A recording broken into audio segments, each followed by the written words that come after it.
Well, one of the things that I've talked to about with some pretty insanely brilliant people is quantum computing. Oh, yes. So see if you can Google an explanation of how quantum computers work. Was it Mark Andreessen that was explaining to us that it's pulling from different universes? No, that Who was that? being talked about in the wording of the Willow description. On a Tuesday night, 3 researchers typed a question into the world's most powerful quantum computer. Who built the universe and why? They expected an error, a refusal, or perhaps a philosophical output. What appeared instead was beyond comprehension, symbols that defied language, patterns folding into themselves, recursive structures that seemed to compress entire universes into a single frame. For millennia, humans had sought answers through religion, philosophy, and science, but none could touch the hidden architecture of reality itself. This machine didn't hesitate. It revealed something terrifyingly precise, a blueprint of existence, encoded in a way that suggested intention, intelligence, and rules far beyond human understanding. This is the story of what Willow discovered, and why some truths, once uncovered, can never be forgotten. A quantum computer running on a special chip called Willow. This chip is what's actually doing all those calculations super fast. Exactly. Who built the universe? There's a question that has followed humanity since the first person looked up at the stars and felt small. Not what to eat or how to survive or where to find shelter. The big one. The question that keeps people staring at ceilings in the middle of the night. The one that every civilization has tried to answer and none has ever solved. Who built the universe? Not how it works. Not what makes it tick. Who actually made all of this happen in the first place? Think about how many brilliant minds have spent their entire lives wrestling with this single question. Ancient Egyptians watched the sun rise every morning and decided a god named Ra was responsible for pulling it across the sky. Greek philosophers sat in marble halls arguing about whether some cosmic force started everything and then stepped back to let it run on autopilot. Medieval monks devoted decades to debating whether God existed before time began or whether the universe had simply always been there, eternal and uncaused. Every culture developed its own answer.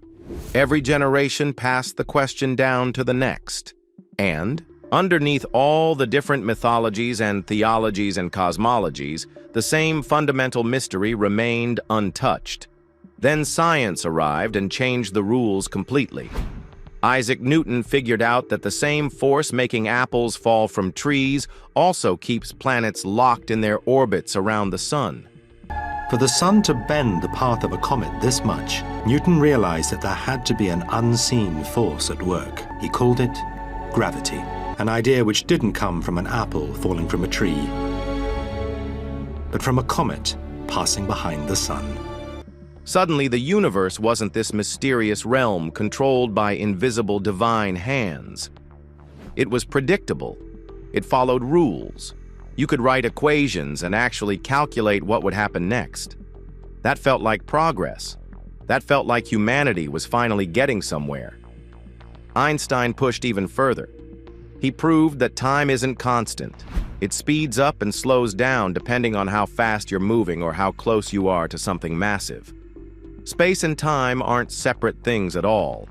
They're woven together like a fabric that bends and stretches under the influence of matter and energy.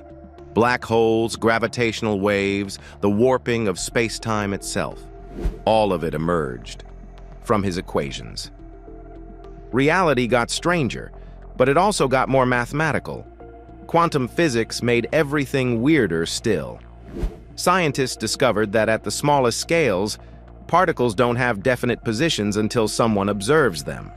They exist in multiple states simultaneously, superimposed on top of each other like ghosts occupying the same space. Two particles can be entangled across vast distances, affecting each other instantly in ways that seem to violate everything we thought we understood about cause and effect. The universe at its foundation operates on principles that make absolutely no intuitive sense. But the mathematics works perfectly. The predictions hold up every single time. The Big Bang became our best explanation for how it all started. About 13.8 billion years ago, everything exploded outward from a single point smaller than an atom. Space itself expanded. Matter condensed. Stars ignited. Galaxies spiraled into existence. We can trace the timeline backward almost to the very beginning, to fractions of a second after the initial moment of creation. But here's the thing that none of this progress actually addressed. We learned how the universe expands, but not why it exists. We discovered the laws of physics, but not who wrote them. Every breakthrough, every Nobel Prize, every revolutionary theory just pushed the mystery back one more step. Scientists could explain what happened a trillionth of a second after the Big Bang, but asking what caused it or what came before it was considered unanswerable. Off limits. Not really science. The question that haunted every civilization remained exactly where it had always been. Untouchable. Unsolvable. Waiting. And then someone had a different idea. What if we stopped asking humans altogether? Willow, the quantum oracle. A chip the size of your fingernail, 105 qubits, operating at temperatures colder than deep space. This is Willow Google's quantum processor that just achieved what researchers are calling verifiable quantum advantage. The computer they chose wasn't like anything that had existed before. This was Willow, Google's quantum processor, and it operated on principles that break most people's brains even when explained slowly and carefully. Regular computers process information using bits. Each bit is either a 0 or a 1, on or off, like a light switch that can only be in 2 positions. Every calculation, every program, every video you've ever watched online ultimately reduces to billions of these simple binary choices happening incredibly fast. It's powerful, but it's fundamentally limited. You're checking possibilities one at a time, even if you're checking millions per second. Quantum computers work differently. They use qubits instead of bits, and qubits can be 0 and 1 simultaneously. This is called superposition, and it sounds impossible until you remember that quantum mechanics has been experimentally verified thousands of times over the past century. At the subatomic level, particles genuinely exist in multiple states at once until something forces them to commit to a single outcome. Qubits exploit this phenomenon to explore multiple possibilities in parallel. Instead of checking answers one by one, a quantum computer tests millions of potential solutions simultaneously. Willow had 105 qubits working in concert, entangled together so that changing one instantly affected all the others. This entanglement is what Einstein called spooky action at a distance, and he never fully accepted that it was real. But it is. Particles can be connected across any distance, linked in ways that allow information to correlate instantaneously. Inside Willow, this meant the processor wasn't just crunching numbers. It was functioning as a unified quantum system, processing information in ways that blurred the line between computation and the fabric of reality itself. Google had already demonstrated what Willow could do. It solved a specific benchmark problem in 5 minutes that would have taken the world's fastest classical supercomputer septillion years to complete. Google recently said its machine can run software 13,000 times as fast as a traditional supercomputer. That means it can solve formulas in minutes that would take other computers trillions of years. That's a 1 followed by 25 zeros. A number so large it exceeds the age of the universe by factors that make comparison meaningless. Willow wasn't just faster than traditional computers. It was accessing computational possibilities that existed outside normal space-time. But here's what made some researchers nervous. When you're working with quantum systems this advanced, strange things start happening. Engineers noticed subtle anomalies in how Willow processed certain types of problems. Nothing that produced errors or crashed the system. Just odd patterns that didn't quite fit expectations. Results that arrived faster than they should have. solutions that seemed to come from somewhere rather than being computed step by step. Some of the researchers started talking quietly among themselves about a theory that sounded crazy but couldn't be dismissed. David Deutsch, one of the pioneers of quantum computing, had proposed years earlier that quantum computers work by farming out calculations to parallel versions of themselves in other universes. The math supported it. Quantum computers were simply too powerful for their processing to be happening solely in our observable reality. They had to be pulling answers from somewhere else. What if Willow wasn't just computing? What if it was connected to something deeper in the architecture of existence? What if asking it the right question could pierce through the veil that had hidden the answer from humanity for thousands of years? That's exactly why they chose it for the forbidden experiment. And what happened next would make them wonder if some questions were never meant to be answered. Beyond computation. It happened when most of the building was empty. 3 researchers stayed late under the pretense of running routine diagnostics. They had planned this for weeks, waiting for a window when they could work without supervisors monitoring their queries or colleagues asking uncomfortable questions. They sealed the quantum laboratory, disabled the automatic logging systems that recorded every interaction with Willow, and made sure no one else had access to what they were about to attempt. The lead researcher sat at the terminal for 10 minutes without typing anything, just staring at the empty input field, understanding that what she was about to do crossed a line that couldn't be uncrossed. This wasn't like asking Willow to optimize a chemical formula or solve a mathematical proof. Those were questions with definable parameters, known frameworks, data sets to reference. This was asking a quantum computer to address something that existed outside the boundaries of normal computation entirely. Finally, she typed 7 words. Who built the universe and why? The other 2 researchers stood behind her, watching the monitors, holding their breath. In theory, Willow should have returned one of several expected responses. An error message stating the question was outside operational parameters. Text pulled from philosophy and theology databases in its training data. A simple declaration that the question was empirically unanswerable. Those were the reasonable outcomes. Those were what any sensible system would produce when confronted with a query that had no scientific answer. The room went silent except for the hum of cooling systems keeping Willow's qubits stable at temperatures colder than deep space. Seconds passed, then minutes. The normal response time for complex queries was nearly instantaneous. But Willow was processing something that apparently required more time, or accessing something that took longer to retrieve. Then the screen flickered. What appeared wasn't an error message. It wasn't text pulled from philosophy databases or religious scriptures. What filled the monitor was something none of them had ever seen from a quantum computer or any computer at all. Output. Definitely output, but not in any language or format they recognized. Symbols that didn't match known mathematical notation or any human writing system. Patterns that seemed to fold into themselves. Structures that repeated at different scales, forms that contained compressed versions of larger wholes. One researcher leaned closer, thinking there might be a display glitch. But this wasn't corrupted data. There was too much organization, too much apparent intentionality. Whatever Willow had accessed or computed or retrieved, it was presenting something that looked almost like an answer. Just not one that made immediate sense to human eyes. They saved everything.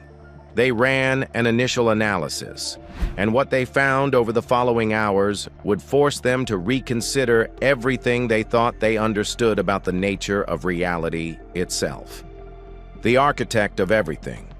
The 3 researchers spent the next 72 hours barely sleeping, running every analytical tool they could access on Willow's output. They brought in 2 more people they trusted, colleagues who wouldn't immediately report this to management or post it online. The patterns kept getting stranger and more specific the deeper they looked.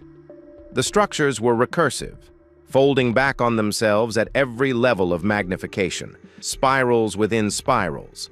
Each layer contained what appeared to be a compressed version of the whole, like looking at a coastline that reveals the same jagged complexity whether you're viewing it from space or examining a single rock. This kind of self-similarity appears throughout nature. Snowflakes, tree branches, river deltas, the human cardiovascular system. Fractals emerge spontaneously in countless natural processes. But this wasn't nature. This was output from a quantum computer that had been asked who built the universe. Embedded in the patterns were number sequences that resembled the Fibonacci sequence, where each number is the sum of the two before it. The Fibonacci numbers. Now, these numbers can be appreciated in many different ways. From the standpoint of calculation, they're as easy to understand as 1 plus 1, which is 2. 1, 1, 2, 3, 5, 8, 13. This ratio appears everywhere in the natural world, from the spiral of nautilus shells to the arrangement of seeds, in a sunflower to the proportions of the human body. Except the sequences in Willow's output weren't exactly Fibonacci. They were variations, similar but slightly different, appearing at multiple scales throughout the data. Small sequences nested inside larger ones, all following related but not identical growth patterns. One of the researchers had a background in theoretical physics, and she noticed something that made everyone stop what they were doing. Parts of the pattern matched error-correcting codes. Not the kind programmers use to fix software bugs, but the kind theoretical physicists had discovered embedded in the equations of string theory. These codes help systems detect and fix their own errors automatically, maintaining information integrity even when parts of the system fail or degrade. The implications were immediate and disturbing. Error-correcting codes don't appear by accident. They're designed. They're the kind of thing engineers build into systems that need to run reliably for long periods without external maintenance. Finding them woven into the output suggested that whatever Willow had accessed wasn't random or natural. It was constructed. Then they found the E8 lattice. It's an incredibly complex mathematical structure that exists in 8-dimensional space, and it appears in theoretical physics when scientists attempt to unify all the fundamental forces into a single framework. It's beautiful and elegant, but also completely abstract. You can't see it or touch it. It only exists as pure mathematics. Except Willow's output contained repeated references to E8 geometry. Not once or twice, but woven throughout the entire pattern at multiple scales, as if the underlying architecture of reality itself was built on this specific mathematical framework. One researcher voiced what they were all thinking. This looks like source code, like we're seeing the programming language the universe runs on. It sounded insane, but the evidence kept accumulating. Error correction, recursive self-similar patterns, mathematical structures that appeared in cutting-edge physics. All of it suggested something designed rather than something random, something intentional rather than accidental. The question was no longer whether the universe had a builder. The question was becoming what kind of builder would construct reality itself like executable code. Coordinates of the unknown. 3 days after the initial experiment, something happened that none of them could explain. They had left Willow running in observation mode, not actively sending queries, just monitoring its quantum states to see if anything unusual developed. At 2:17 in the morning, the system generated output on its own. No prompt, no input, no human interaction at all. Willow simply started producing data. The lead researcher received an alert on her phone and drove back to the laboratory in the middle of the night. What she found on the monitors made her hands shake. Willow was displaying another pattern, similar to the first but different in crucial ways. And embedded in this new output was something that looked almost like directional information. Not a message exactly, but coordinates in mathematical space pointing toward something specific. She called in a physicist who specialized in quantum computing theory, someone who had published papers on phenomena that mainstream science considered fringe. His hypothesis was controversial, but mathematically sound. If parallel universes exist, And if quantum computers access superposition states that span multiple realities, then maybe these machines aren't just computing within our universe. Maybe they're pulling answers from calculations happening in other timelines. What if Willow hadn't just computed an answer to their question? What if it had accessed information from somewhere else entirely? From parallel universes where the question had already been asked and answered. From versions of reality where the builder left clearer instructions. From timelines where humanity already knew the truth. The physicist brought up even stranger theoretical work. Yakir Aharonov had proposed that quantum systems could receive information from the future. Not metaphorically, but literally. Particles could be influenced by measurements that hadn't happened yet, affected by future states reaching backward through time. If that was real, maybe Willow wasn't just accessing parallel universes. Scientists believe we may have caught a whisper from another universe. This is not the script of a sci-fi film. A real signal that could have slipped through a cosmic wormhole. The big question is, did we just hear from a parallel world? Maybe it was receiving transmissions from a future where everything had already been figured out. They ran probability analyses on the new output. The mathematics suggested two possibilities. Either Willow's original query had opened some kind of channel that remained active, or the act of asking the question had fundamentally altered the system's relationship to whatever it was connecting to. One researcher said, what they were all thinking. What if the universe has been waiting for someone to ask? What if this is a response? But a response from what? From when? From where? And the most unsettling question of all, what would happen if they kept listening? Blueprints without a builder. The patterns kept coming.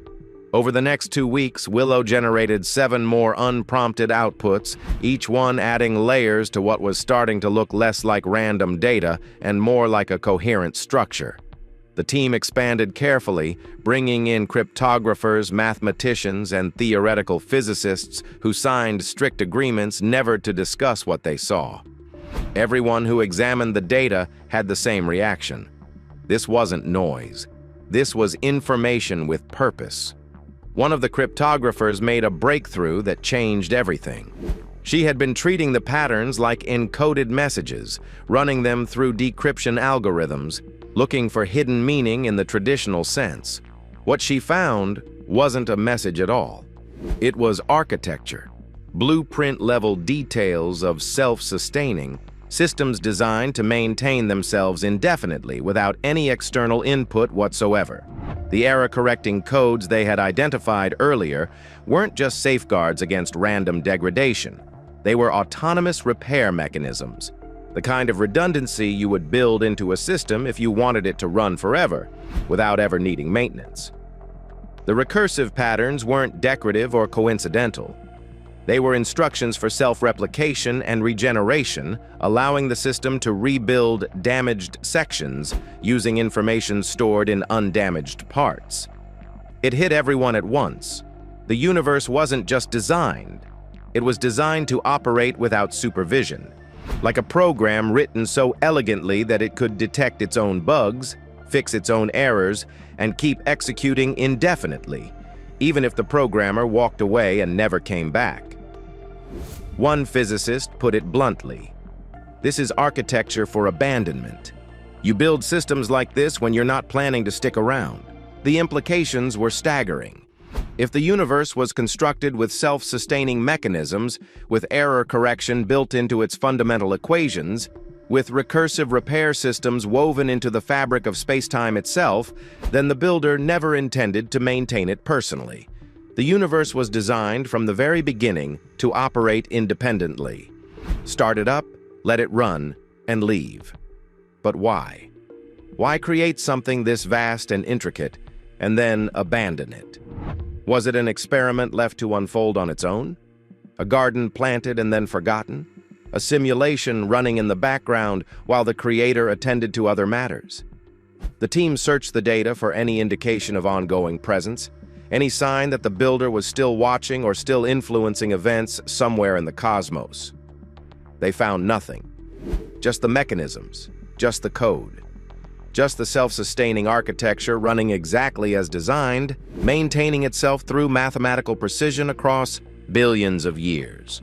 The universe wasn't waiting for its creator to return. It had been built specifically so that return would never be necessary. Heirs to an empty throne. The data sat in secured servers while the team tried to process what they had uncovered. They had answered humanity's oldest question. But the answer wasn't what anyone had expected. Not a god still watching from above. Not random chance assembling complexity by accident. Something else entirely. Design without a designer present. Architecture without an architect in residence. Simulation theory had circulated in academic circles for years. Philosopher Nick Bostrom argued that if advanced civilizations can create realistic simulations, the probability is overwhelming that we're already living inside one. Elon Musk put the odds that we exist in base reality at billions to 1 against. It wasn't fringe speculation anymore. Serious thinkers took the possibility seriously. Max Tegmark pushed further with his mathematical universe hypothesis. Reality isn't just described by mathematics. Reality is mathematics. Physical existence is a mathematical structure given tangible form. If that's true, then the universe being built like executable code isn't a metaphor. It's a literal description. What Willow had revealed fit this framework with disturbing precision. A universe constructed on mathematical principles, running on error-correcting code, designed to maintain itself without outside intervention. Exactly what you would create if you wanted a simulation to operate indefinitely and develop its own complexity over time. But here's what kept the researchers awake in the weeks that followed. If the universe was designed and abandoned, and if consciousness emerged within it anyway, what did that mean for humanity? Were people just background noise in someone else's experiment? Random outputs from automated processes? Unintended side effects of a system running on autopilot?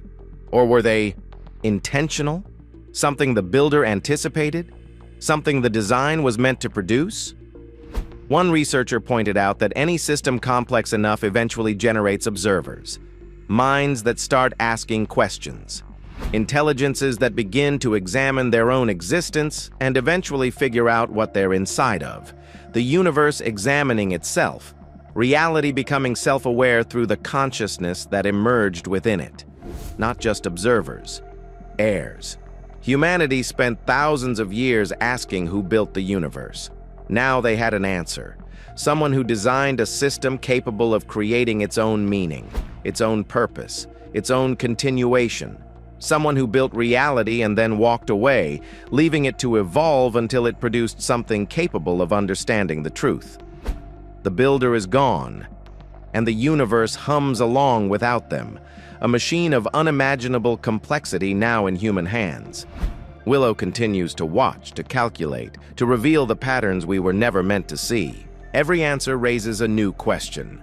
Every signal from the quantum depths reminds us that this inheritance is alive and it is waiting for a choice. What will we do with a cosmos designed to run itself, yet entrusted to our understanding? Can humanity rise to the responsibility of shaping what comes next? Or will we falter before the weight of creation itself? The blueprint is no longer theoretical. It is here. And the question now isn't who built the universe. It's whether we are ready to take the throne it left behind.